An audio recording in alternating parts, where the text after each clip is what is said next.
자, 출애굽기 7장이고요.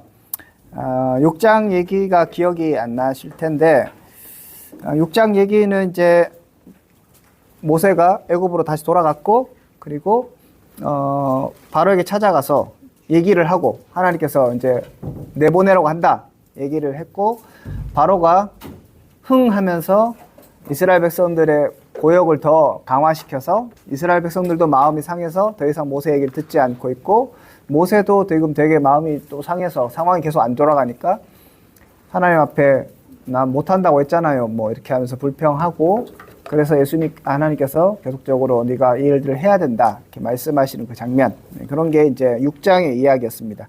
7장이 앞에 부분은 조금 그게 이어지거든요. 7절까지는 하나님께서 모세와 아론을 어떻게 세우시는가에 대해서 얘기를 진행하고 있습니다. 그래서 1절에 보시면 여호와께서 모세에게 이르시되 볼지어다 내가 너를 바로에게 신과 같이 되게 하였은즉 내 형 아론이 내 대언자가 되리니 요 얘기를 하시면서 두 가지를 약속을 하시고 이제 얘기를 하시는데 그러니까 그 앞에 상황은 모세가 못하겠어요. 나는 입이 둔하고 사람들이 내 말 안 듣고 뭐 이런 얘기. 그런데 하나님 가라 얘기하시면서 이제 대안으로 7장 1절에 제시하시는 게 너는 바로에게 신과 같이 될 것이다.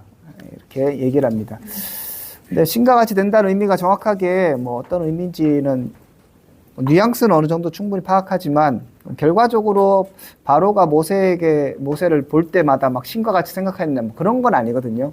그러니까 이제 우리가 생각하는 그냥 엄청난 대단한 사람은 설 것이다. 뭐 이런 것도 있겠지만 바로에게 모세는 그런 존재로 결국에는 각인되게 될 것이다 라고 해석하는 게 맞을 것 같아요. 결과적인 게서 하나님의 말씀대로 안 이루어지는 것은 또 문제가 있고 그럼 하나님의 의도는 우리가 생각하는 것처럼 뭐 바로가 모세가 올 때마다 뭐 고개를 숙이고 뭐 절하고 뭐 이렇게 하는 건 아닐 거니까 그러면 결국은 바로에게는 하나님과 같은 존재로서 인식되고 하나님의 대언자로 인정되게 될 것이다 라는 것들이라고 생각하는 것이 맞을 것 같습니다. 두 번째는 바로에게 대해서는 바로가 모세를 무시하고 모세의 말을 듣지 않았으니까 거기에 대해서 네가 신과 같이 될 것이다 라고 얘기하고 있고 또 내 형 아론은 대언자가 될 것이다. 모세가 계속 반복해서 하는 얘기가 나는 입이 둔해갖고 말을 못해요 라는 얘기들을 지속해서 얘기를 합니다. 그래서 그 얘기가 이제 앞에도 얘기 있고 맨 처음에 모세를 부르실 때도 모세의 병명 가운데 하나가 나는 입이 둔해서 말을 못합니다 라고 얘기했던 이 부분이 모세가 그 중간에도 또 계속적으로 얘기를 합니다. 뭐 6장 12절에도 나는 입이 둔해서 못합니다. 6장 30절에도 모세가 여호와께 난 입이 둔한 자오니 바로가 어찌 나의 말을 듣겠습니까? 라고 얘기를 하죠. 여기에 대해서 네가 얘기하지 말고 이제 아론이 얘기하게 될 것이다. 아론이 대언자가 됩니다. 또 이 약속은 사실 그 처음에 모세를 부르실 때도 이미 약속하셨던 거예요. 그렇죠? 모세에게 아론을 준비시켰다 하시는 그것이 다시 한번 확증되면서 그 뒤에 나온 오늘 얘기의 중심이 이제 재앙의 이야기에 아론이 적극적으로 등장합니다. 그래서 그런 것들을 보시면 되겠고요. 어쨌든 간에 하나님께서 모세에게 지금 갈피를 못 잡고 있고 하나님께서 모세에게 이미 얘기하셨죠. 바로가 마음이 완악해서 안 보내줄 거다. 이미 얘기를 다 하셨지만 그럼에도 불구하고 실제로 그 상황에 갔을 때는 마음이 이제 무너지게 된 거죠. 거기에 대해서 이제 하나님은 대안으로 얘기하시고 네가 분명하게 하나님을 감당하게 될 것이다 라고 말씀하십니다. 그러면서 다시 얘기하세요. 보면 네가 이렇게 얘기를 하면 3절에 바로의 마음을 완악하게 하고 내 표징과 내 이적을 애굽 땅에서 많이 행할 것이나 바로가 너희의 말을 듣지 않을 것이다 얘기합니다. 계속적으로 듣지 않을 것이다 라는 것까지 얘기합니다. 그러니까 어떻게 보면 다 예견되어 있는 것이고 바로의 완악함이 여기서 표현되기는 하나님으로부터 나온 것으로 표현이 돼요. 내가 바로의 마음을 완악하게 하여. 근데 여기에서 이제 여러분들이 자유의지나 이런 것들을 다 생각해 보시면 이것은 강조의 표현이겠죠. 그러니까 그만큼 하나님이 이 상황을 컨트롤하고 계신다는 걸 보여주시는 거죠. 바로가 스스로 마음이 악해서 완악하여졌지만 그런 완악함은 하나님으로부터 나온 것이고 하나님께서 허락하신 것이고 하나님께서 다 통치하시는 것이다 라는 것들을 계속 강조하시는 거예요. 그래서 모세는 10번에 걸쳐서 계속적으로 가서 보내라 안 된다, 보내라 안 된다, 뭐 보냈다가 또 마음이 바뀌고 뭐 이랬다 저랬다가 이런 모든 게 일련의 과정들을 거치면서 하나님의 통치를 이해하게 될 것이고, 그리고 바로도 마찬가지로 하나님의 통치 가운데 있는, 자기가 마음이 완악하고 내가 애굽의 왕인데 내가 파라온데라고 얘기할지 모르겠지만 하나님 통치에 있다는 것을 분명하게 보여줍니다. 자, 그렇게 이제 얘기하면서 그들의 나이까지 얘기하거든요. 모세가 80이고 아론이 83세였다. 이렇게 얘기하면서 이제 어떻게 보면 서론격이에요. 이제 10가지 재앙이 시작되는데, 10가지 재앙은 여러분 아시는 것처럼 애굽을 초토화시키시면서 하나님이 이 세상에 다스리신 주인이다. 애굽의 모든 신들과 풍요와 이런 것들을 다 박살내시잖아요. 그러면서도 오늘 성경에도 계속 얘기하는 게, 내가 그 5절에 보면 그렇게 안 듣고 말 안 듣고 할 때 내가 내 손을 애굽 위에 펴서 이스라엘 자손을 그 땅에서 인도하여 낼 때야 애굽 사람이 나를 여호와인 줄 알게 되리다. 이 얘기하시거든요. 그러니까 하나님의 관심은 이것을 통하여서 애굽이, 그렇게 강대국이었던 애굽이 하나님을 인정하게 되는 거. 이거를 기대하시고 마음도 완악하게 하시고 재앙도 내리시고 이렇게 하시는 거죠. 그럼 분명한 뜻이 있으신 거예요. 그 뜻은 하나님이 드러나는 거고, 그러면 모세가 그 일들을 하는 것도 하나님을 드러내기 위한 방편인 것이죠. 이 모든 것이 여기에 집중되어 있다는 것을 우리가 잊지 않으면 안 됩니다. 그래서 모세의 능력이 부각된다거나 뭐 바로의 악함이 부각된 건 그게 아니라 다 컨트롤 하시면서 그것을 통해서 하나님이 애굽 사람들에게 하나님이심을 드러내고, 이것을 통해서 이거잖아요. 이스라엘 백성들은 애굽을 섬기는 노예가 되었는데 그 주인들이 하나님을 인정하게 되고, 그 이스라엘 백성들이 봤을 때 너무 대단한 것 같은 애굽이 무너져가는 모습을 보면서, 야, 우리의 하나님이 얼마나 대단한 분이신가를 인식하게 되는 거죠. 그게 하나님의 계획이자 작정입니다. 그런 것에서 본다면 늘 하는 얘기지만 우리의 고통은 하나님을 알아가는 수단이 되는 것이고, 우리의 문제는 결국은 하나님의 영광을 드러내는 과정이 될 수 있는 거죠. 그렇기 때문에 인내해야 되고, 하나님은 컨트롤 하실 수 있다, 아니 하신다, 다 모든 것을 하나님께서 이렇게 관장하고 계신다는 그 사실들을 잊지 않으면 안 됩니다.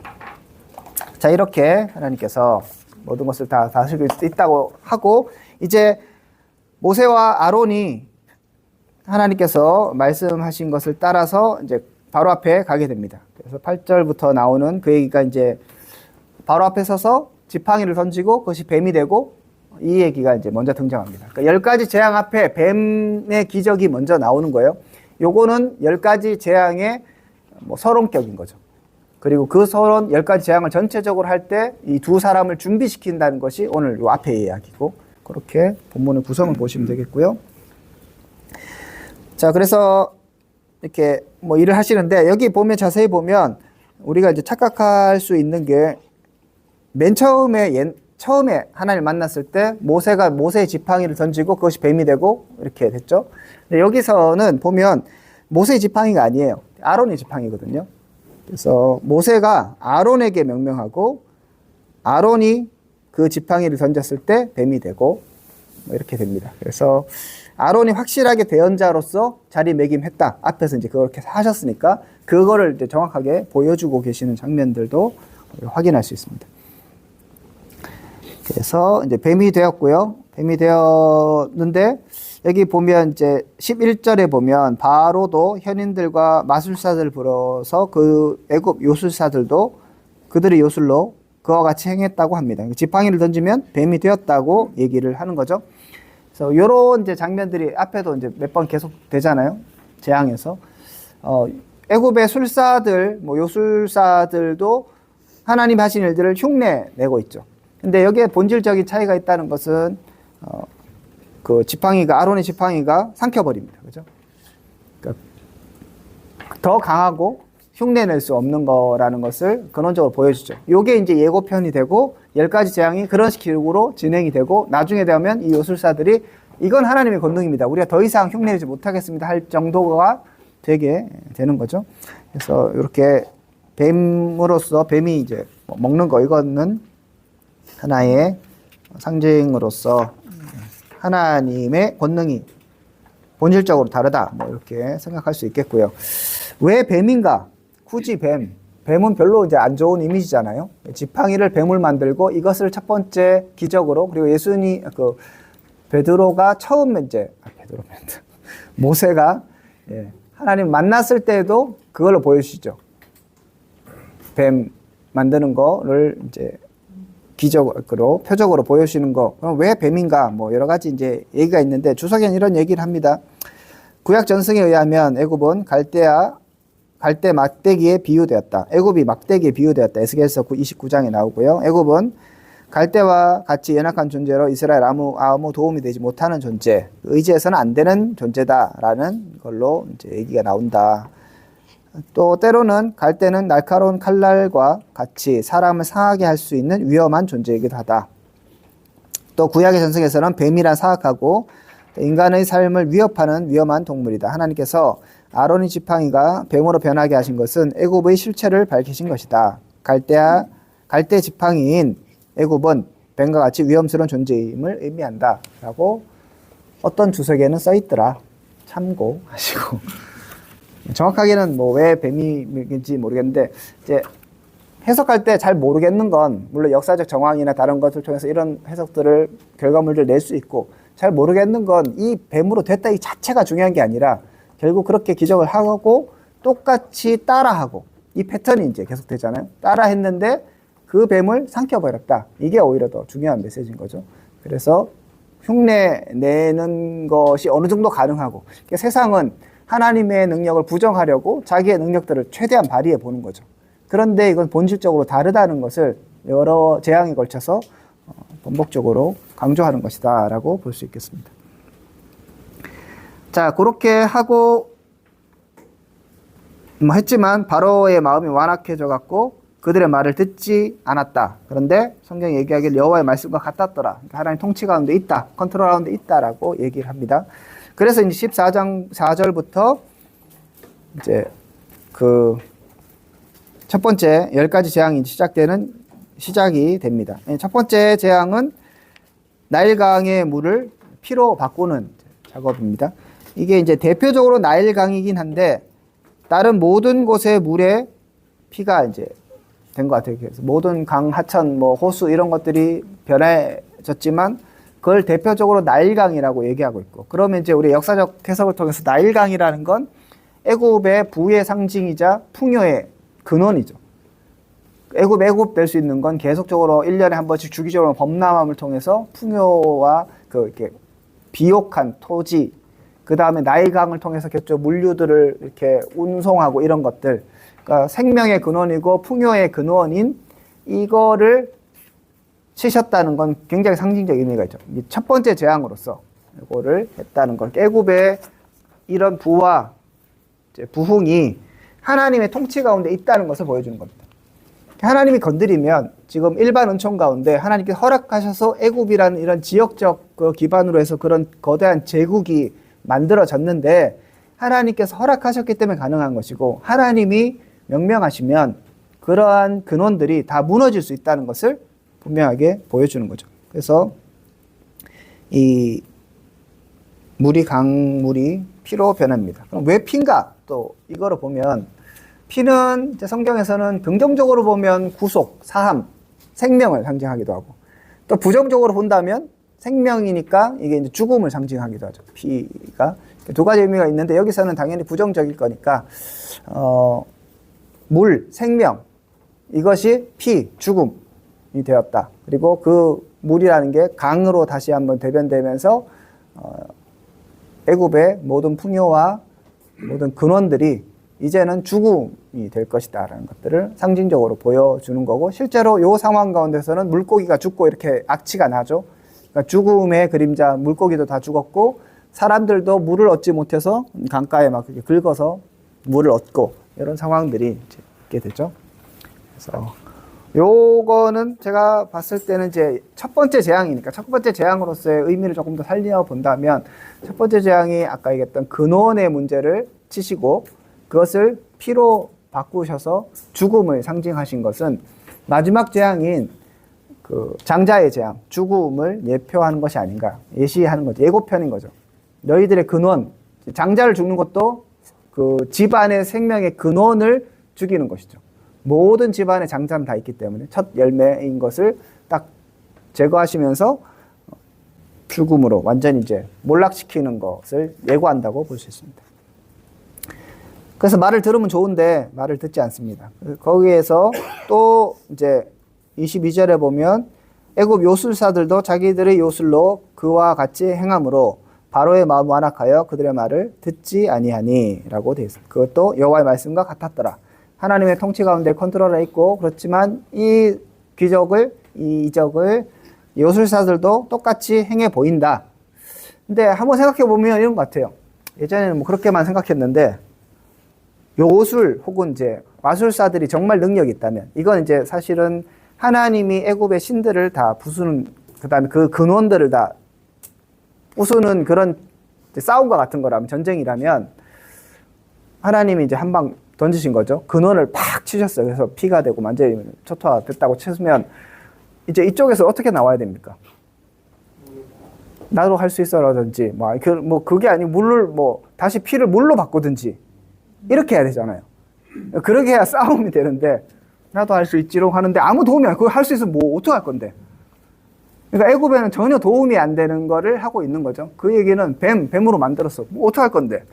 그 뱀을 뭐 죽이는 뭐 다른 거를 뭐 만들든지 뭐 데리고 오든지 그 뱀을 물리치든지 뭐 그렇게 해야 되는데 그게 아니라 그냥 그대로 흉내는 내는데 근원적으로 달라서 뱀도 잡아먹히고 그리고 여기서 피를 뭐 만들어내지만 물을 피로 하는 거를 요술을 뭐 마술이겠죠. 뭐 트릭을 써서 이렇게 하든지 뭐든지 이렇게 해내지만 그것이 애굽에는 아무런 도움이 되지 않습니다. 그래서 악취가 나고 사람들이 강물을 마시지 못하게 되고 온 땅에 피가 있고 이렇게 되는 것이죠. 24절에 보면 애굽 사람들이 나일 강물을 마실 수 없으므로 나일 강가를 두루 파서 마실 물을 구하였다. 이게 7일이나 계속되었고 이런 이제 상황들 속에서 흉내내지만 근원적인 해결을 제시하지 못하는 세상인 거죠. 앞에서 뱀으로 대표되는 그런 것은 흉내내지만 잡아먹힐 수밖에 없는 무능하고 나약한 흉내이고 그다음에 여기서는 흉내내지만 아무런 도움이 안 되는 뒤에도 마찬가지인 거죠. 뭐 개구리 내면 개구리 내고 그래서 어떡할 거냐. 개구리를 해결을 해야지. 세상은 그런 거고 뭔가 화려한 것 같고 뭔가 퍼포먼스가 있는 것 같고 비슷한 것 같고 따라 할 수 있는 것 같지만 그런 것이 없다. 것들 어떻게 보여주는 것이 아닐까 생각을 해봅니다. 예, 이렇게 이제 하나님께서 어떻게 보면 큰 기적이죠. 뭐 뱀 하나 뭐 만드는 거는 그렇다 치더라도 그리고 바로가 다른 사람도 뱀 만드는 거 보고 뭐 넘어갈 수도 있는데 나일강이 이렇게 문제가 되고 그래서 사람들이 실제적인 고통을 다들 당하게 되는 거죠. 악취가 나고 물고기들이 죽었다는 그것을 통해서 얻는 소산들이 이제 끊어지게 된 것이고요. 그 다음에 말 그대로 생명의 근원인 물 자체를 얻기가 어려워져서 그러니까 흐르고 있는 수없이 많은 큰 물이 있는데 이거를 먹을 수 없는 거죠. 피가 돼서. 이게 바다가 이만큼 물이 많지만 그건 우리가 먹을 수 없는 거가 똑같은 거죠.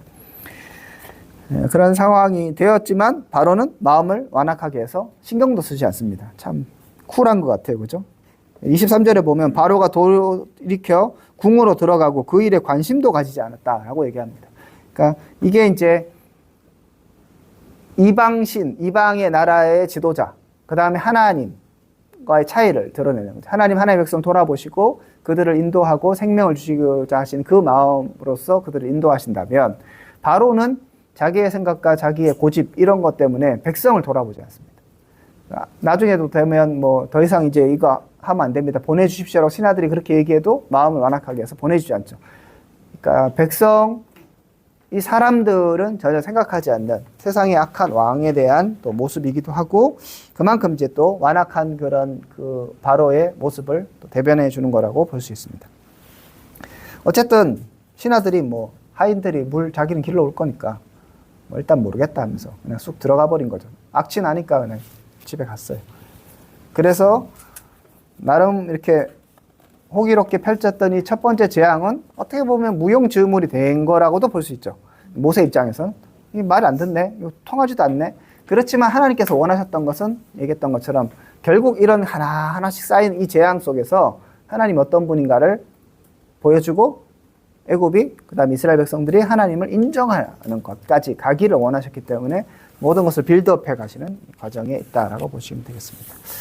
자, 그래서 설교를 할 때 여러분들이 좀 포인트를 잘 보실 거는 아까 얘기했던지 여러 가지 부분들 하나님께서 이 재앙들을 어떻게 내리시는가 그런 목적성 하나님을 드러내시기 위함 거기에 대해서 하나님을 드러내시고 하나님께서 일을 행하시는 것 가운데 반대자들은 뭔가 흉내내고 뭔가 비슷한 것 같이 진행하지만 결국 근원적으로 다르고 그들은 해결책도 없고 흉내만 낼 뿐이다. 이런 부분들 설교할 수 있겠고요.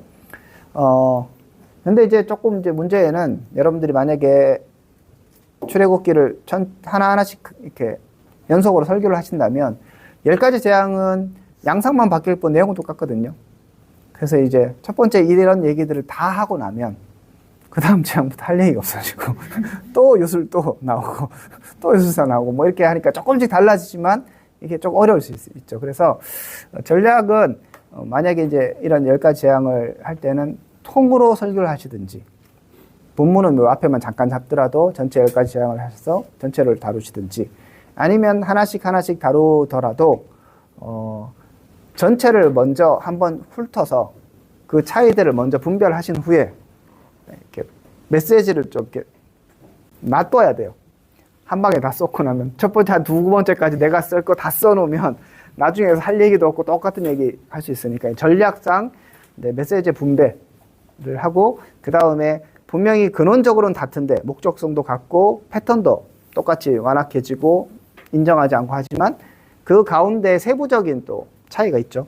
그런 차이에 좀 집중을 하면 그래도 설교할 때 이제 반복의 문제들은 조금 더 해결할 수 있겠다라고 말씀드릴 수 있겠습니다. 그렇게 설교를 준비하시면 좋을 것 같습니다. 자, 혹시 질문 있으면 질문을 하시죠.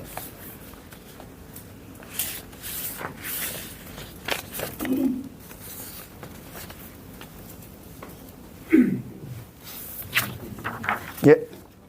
첫 번째 제안이 있었고 두 번째 제안이 있고 세 번째 제안이 있는데 우리의 스피로 변화하고 이런 것들이 뒤에서 다음 제안이 그다음 제안보다 예.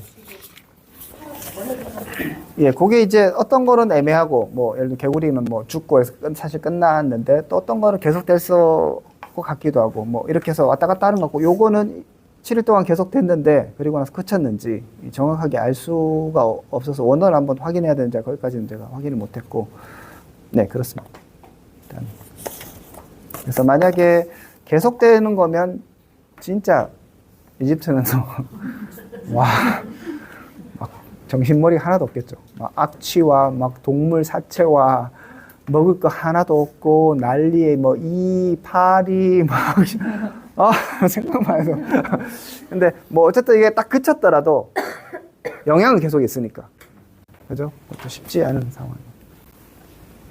만약에 이 파리 제국 뭐 이런 물들에 대해서는 굳이 어떠한 뭐 이렇게 상징성에 대해서 너무 아이들에게 강조하는 이유는 예, 하나하나 상징하는 것보다 그러니까 특히 애들한테 설교할 때는 이거를 하나하나씩 한 장씩 하기에는 계속 반복되는 거고 깊이 들어가면 아이들이 이해하기가 좀 어렵고 그래서 10가지나 재앙 전체를 하고 하나님이 아까 얘기했던 그런 풍요와 그 다음에 애굽의 권위 뭐 그 다음에 하나님을 대적하는 것 그 다음에 애굽의 신 뭐 이런 것들을 다 제거하시는 무너뜨리는 그런 과정이라고 보시는 게 좋겠습니다. 10가지 재앙, 무슨 10가지 재앙이 나오는 거 이제 피가 왜 피되었다 이렇게 보셔서 그런데 그 당시 시대적이나 나라의 상황에서 때문에 이런 10가지를 하나님이 쓰시는 게 아니면 그냥 아무 의미 없이 아니 그 시대에 맞게 한 거죠. 우리가 일반적으로 볼 때는 요 10가지 다들 이 신의 모습이니까 예 이게 이제 나일 강신 그 다음에 뭐 신, 뭐 파리신 다 그런 신이었고 그들에게는 이제 그런 중요한 것들이 뭐 빛이 이런 건 파라오. 10가지가 순서가 그러면 뭐 신의 좀 명절 이런 순서인데. 제가 뭐 그것까지는 잘 모르겠고요. 어쨌든 신을 상징한다. 근데 의미를 그냥 저희가 생각했을 때 첫 번째와 마지막은 특별한 의미가 좀 부여해도 괜찮을 것 같다는 생각은 좀 들어요. 그 외에 다른 순서들은 뭐 찾으면 찾을 수도 있겠고 그런데 저 그것까지는 제가 아직 안 봐서 모르겠는데 일단 첫 번째는 첫 번째니까 좀 의미가 있지 않을까. 그러면 아까 얘기했던 그런 어떤 근원 그다음에 예고편으로서의 의미를 조금 더 살리면 뭐 괜찮을 것 같다는 생각이 있습니다.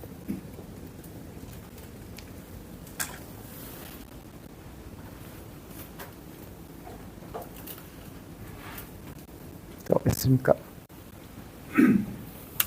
예, 예. 7절에 7절에 아론이랑 모세의 나이를 이야기하는 예, 예. 게 의미가 있을까요? 의미가 모르겠습니다. 나이가 많은데 그러니까 요거는 아까 얘기했던 것처럼 이제 그 앞에 이미 모세를 세웠고 그런데 모세가 뭐 가니 못 가니 다시 얘기하잖아요. 그리고 상황도 너무 녹록지 않고 그래서 내가 안 가려 그러는데 왜 나를 보내갖고 이렇게 고생시키십니까? 이스라엘 백성들도 또 막 항변하고 이런 상황에서 다시 이 사람들을 세우는 장면이거든요.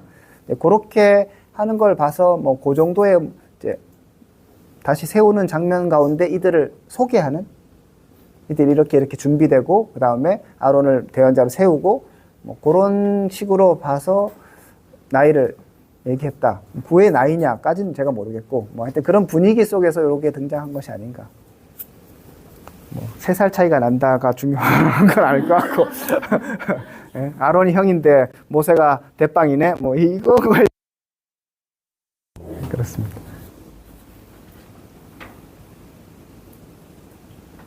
자, 예, 그래서 오늘은 이렇게 마무리하고요.